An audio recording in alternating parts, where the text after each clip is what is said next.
நாணத்தாலே பெண்ணே சேலை நெய்வேன் கண்ணே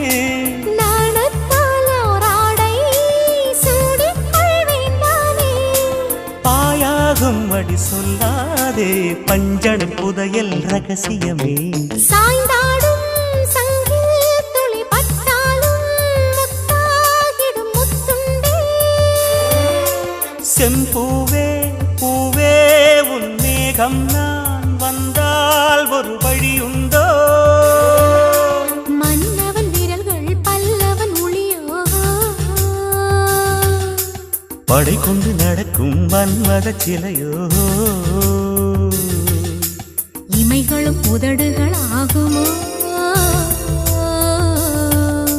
வெட்கத்தின் விடுமுறை ஆயுடின் வரைதானோ செம்பூவே பூவே உன் மேகம் நான்